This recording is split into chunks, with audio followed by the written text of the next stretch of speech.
A very warm welcome to Colors of India. It's a Sunday evening and I'm back with the latest cultural updates from in and around the city. So like every week, let's begin with the highlights.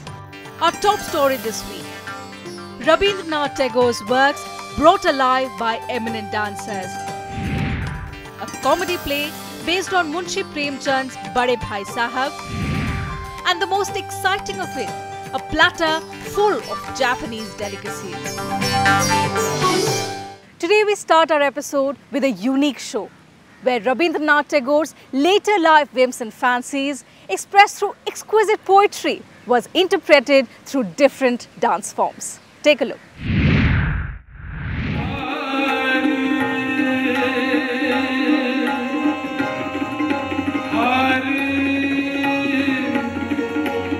A dance concert that interprets Rabindranath Tagore's works for children. Fancy and Fantasy 4 is conceptualized by Tagore research scholar Dr. Utpal K. Banerjee.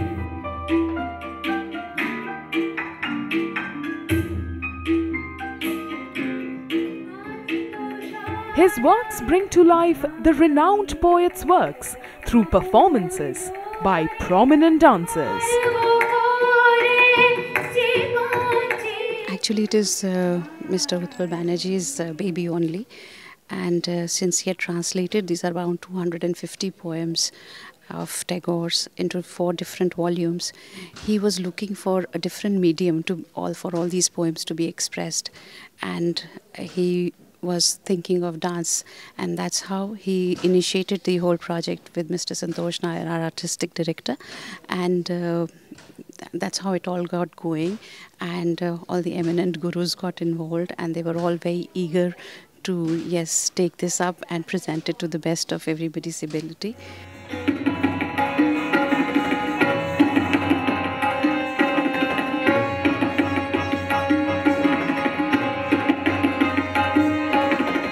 The first presentation was by Kathak artist Shovana Narayan. She interpreted one of the verses from the Capchada series of Tagore.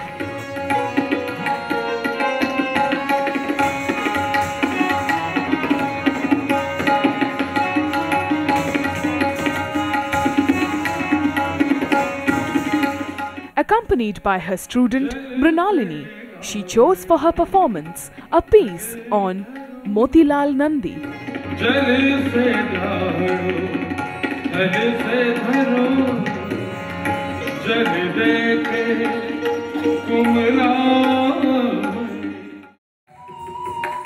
The second piece of the evening was a Bharatanatyam recital by Rama Vaidyanathan.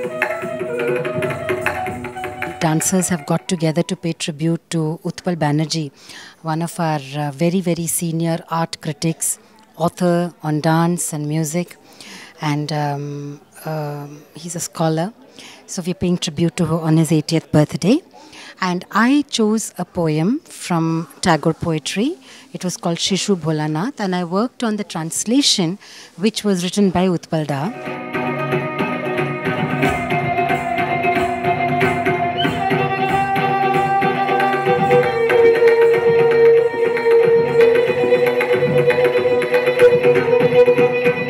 Rama presented the Shishu Bholanath, all about a mother whose naughty and vicious child goes around destroying everything around him.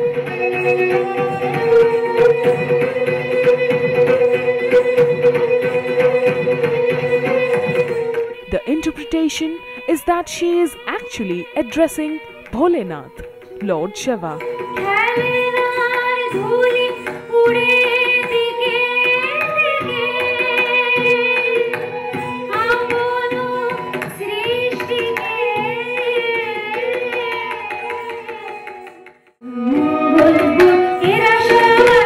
Dakshina, daughter of Rama Vaidyanathan, who performed another poem titled Robibar, an innocent complaint by a child as to why Sunday takes a long time to arrive.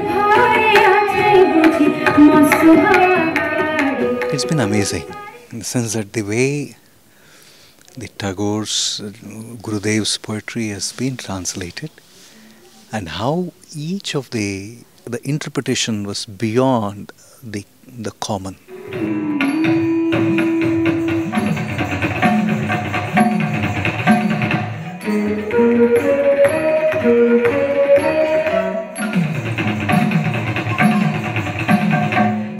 Up next was a Mohiniyattam performance by Bharati Shivaji and her students.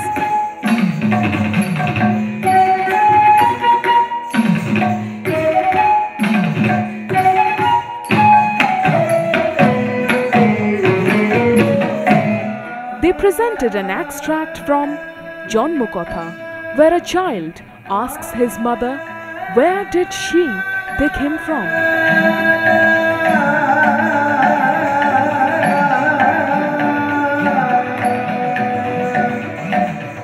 Astonished by his query, the mother explains how he has been with her from the very beginning of evolution.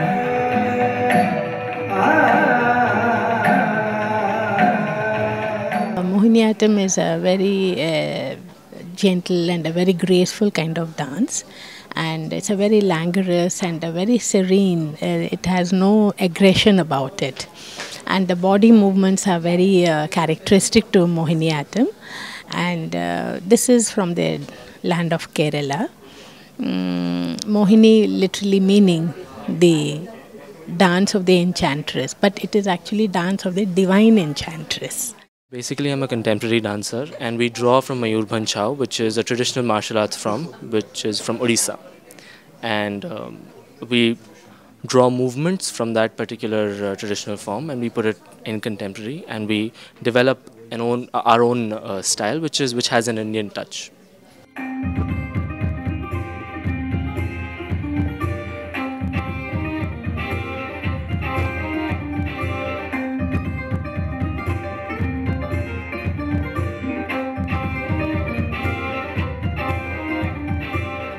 Santosh Nair's Sadhya presented a piece called Kalponik, based on Tagore's two poems after the fantasy volume Shopno or The Dream and Ek Chilo Bagh or There Was a Tiger.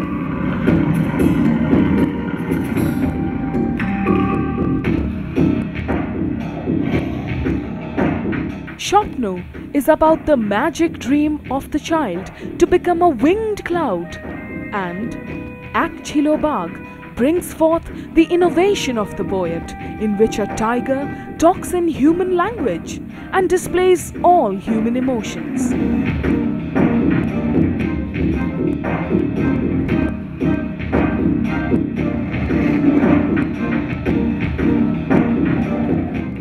The choreography revolves around the dream of an individual who falls asleep.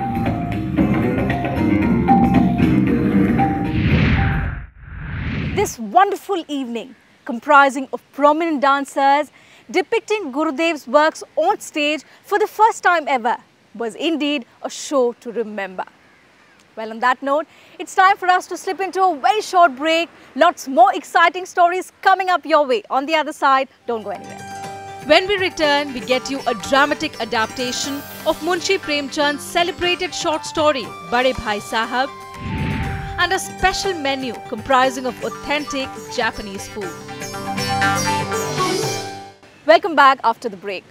In our next segment, we take you to a comic journey of two brothers through an entertaining adaptation of Munshi Premchand's Bade Bhai Sahab.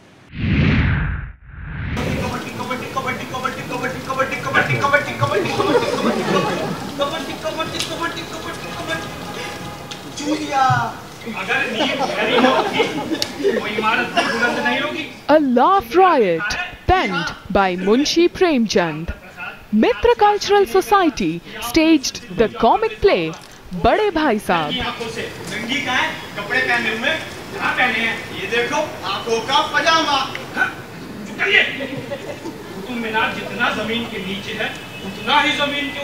Directed by Anil Sharma, it's a story of two school-going brothers, studious Kamta and sports-loving Samta, both proving each other wrong with their takes on life.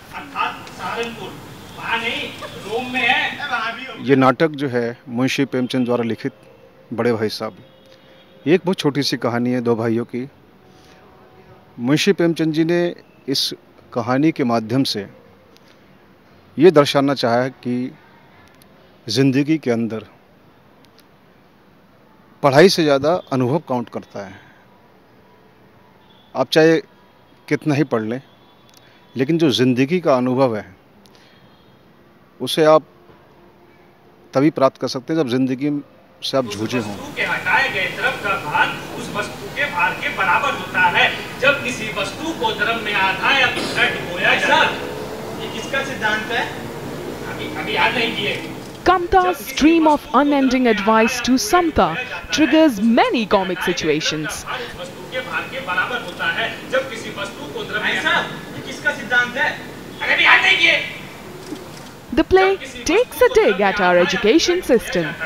उस वस्तु के हटाए गए द्रव का भार उस वस्तु के भार के बराबर होता है। जब किसी वस्तु को द्रव में आधा या पूरा डुबोया जाता है तो उस वस्तु के हटाए गए द्रव का भार वस्तु के भार के बराबर होता है। जब किसी वस्तु को द्रव में आधा या पूरा डुबोया जाता है तो उस वस्तु के हटाए गए द्रव का भार वस्तु के भार के बराबर होता है।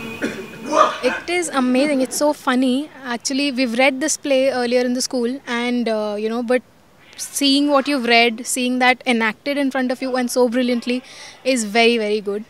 And I mean, it's so impressive. All the actors are so young and they're doing it such a good job. The characters evolve seamlessly as the narrative progresses with a lot of humor.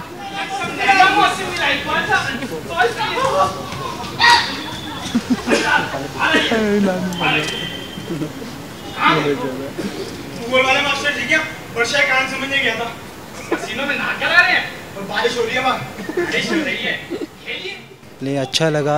पहले भी देखता हूँ यहाँ पे play, लेकिन ये play पहले के प्ले से ज़्यादा अच्छा है। और जिस तरह से स्टेज पीछे बनाई हुई है, जिस तरह से परफॉर्मेंस हो रही हैं और जो रिस्पांस ऑडियंस से मिल रहा है, तो काफ़ी अच्छा लग रहा है प्ले। क्रिया के अंत में वो चलता है, वो चलती है, वो चलती है। इसका तर्जुमा कीजिए। Robust acting, comic timing and delightful moments. The play simply becomes, in the end, a famous short story brought to life on stage.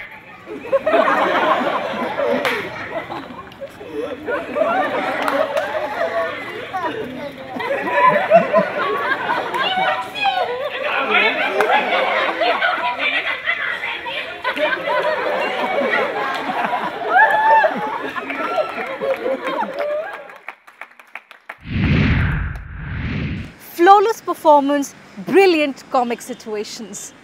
Well, the play is highly recommended if you are looking for a good laugh.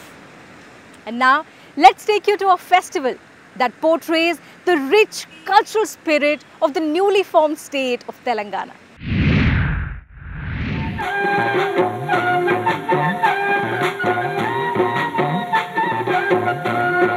Bathukamma is the most important festival of the new state of Telangana.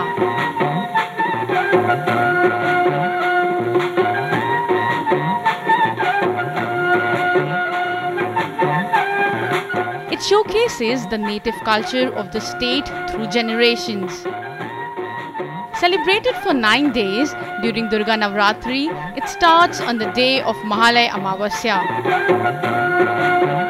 The Bathukamma festival is celebrated in Telangana only from the ages, that is from 12th century. The Kakatiya dynasty people.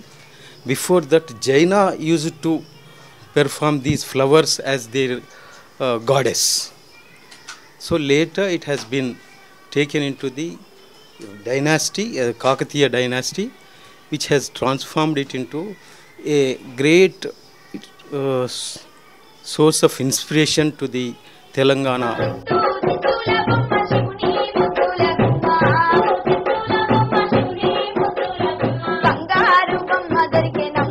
Bathukamma is a floral mound made up of 7 layers of unique seasonal flowers. Women dress in their best and dance around it, singing and clapping all along. ये जो बतकम्मा है, इनकी तो बहुत सारी कहानियाँ हैं। एक तो पौराणिक कहानियाँ हैं, उसके अलावा चारित्रिक भी कहानियाँ हैं।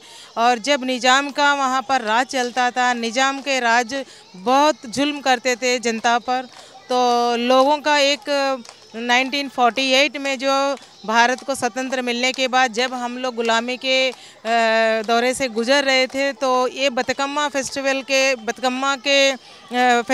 बतकम्मा को इंस्पिरेशन लेते हुए महिलाएं भी आकर वहाँ पर 48 आंदोलन में भाग लिया था।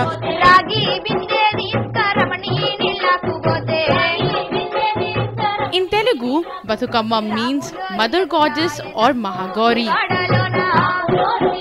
the life giver and the patron goddess of womanhood. After the song and dance sequel, Batukamma is taken away to a water source and offerings are shared to signify the conclusion of the festival.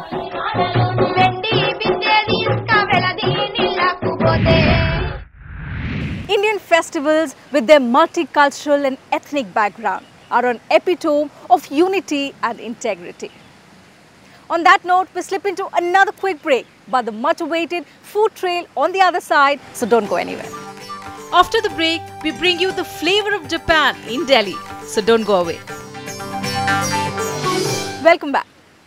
This time on Food Trail, we bring you some unique food habits from the national capital and the impact here of cuisines from around the world. So this time, our foodie Shubhra brings us some intricacies from the Japanese cuisine from the India International Centre's Festival of Arts.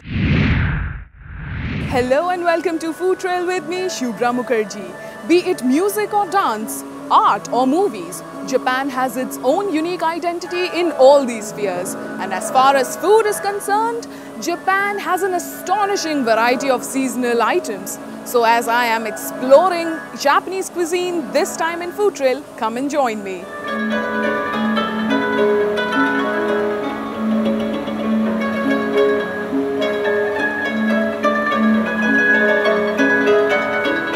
Japan, the land of the rising sun, a nation that has a modern outlook but is still grounded in its century-old traditions. From Buddhism to the traditional Japanese tea ceremony, they are strong-willed and proud of their cultural and religious heritage. Delhiites got the chance to experience an evening of Japanese splendor as a part of India International Centre's Festival of Arts.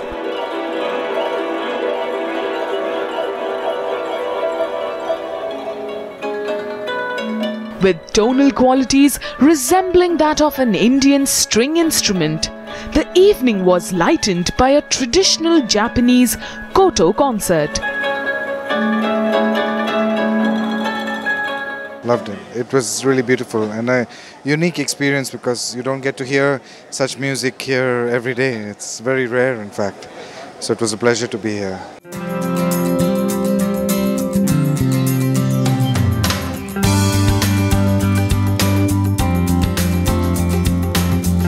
The sweetness of the music also came through the aromatic dishes that were in offer. As Japan is blessed with exquisite topographical features, this allows them to experiment with a wide range of ingredients, making Japanese cuisine very elaborate.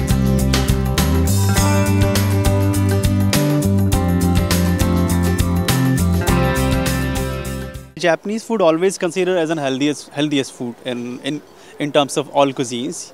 It's you can say more healthier and easy to digest.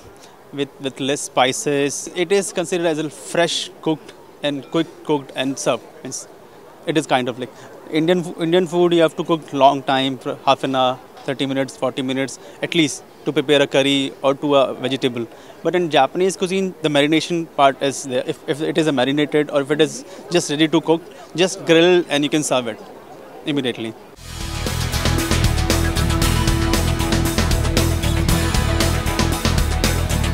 Japanese cuisine focuses on seasonality.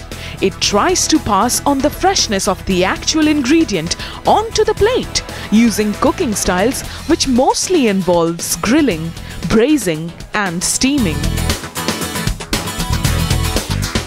In account to taste the brilliance myself, I dive into my dish, the traditional starter, sushi.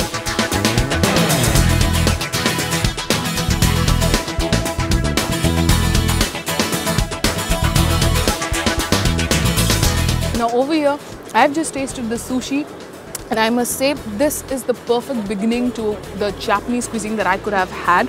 And as far as the sushi goes, it's really fresh, really nice ingredients. This particularly is the vegetarian sushi. Sticky rice wrapped up in seaweed with a lot of vegetables inside them. Very fresh and goes superbly with the wasabi sauce. You get that required kick when you just little bit of the sauce, put it together, pop it in your mouth. Fantastic. And you get the heat right then and there. Good.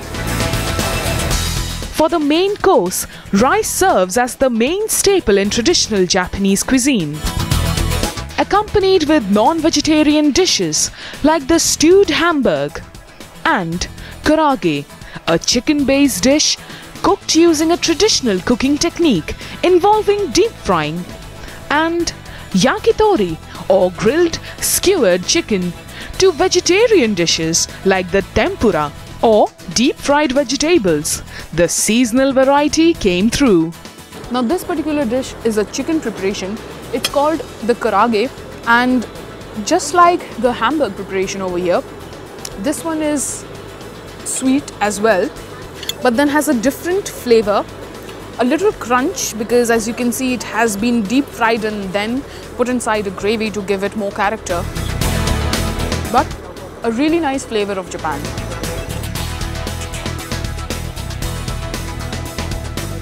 Now over here I have these fried brinjals or eggplant pieces, which somewhat looks similar to begun bhaja that we normally have in the West Bengal side. But as far as this is concerned, this is called tempura in Japanese.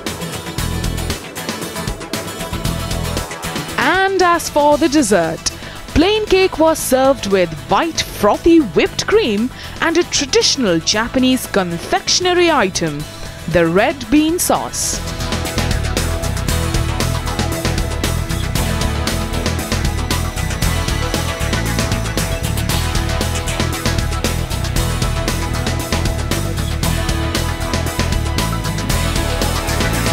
Now as for my dessert, I have tasted the plain cake which is served along with the red bean sauce. This is a traditional Japanese sweet sauce, a must-have item in the dessert counter. And as far as the flavors go, really nice, very sweet, goes really well with this plain cake. All of the character and the flavor and the sweetness is given by this particular sauce, and also there's this generous helping of whipped cream for not so calorie conscious people. So as I'm heading back to relishing my sweet dish over here, it's over to you, Teena. Even though the dishes in Japanese cuisine change along with the season, the traditionality that they maintain throughout is praiseworthy. Well, that's all we have for you in this episode, but we'll see you same time next week with new stories from in and around the capital. But until then, take very good care and goodbye.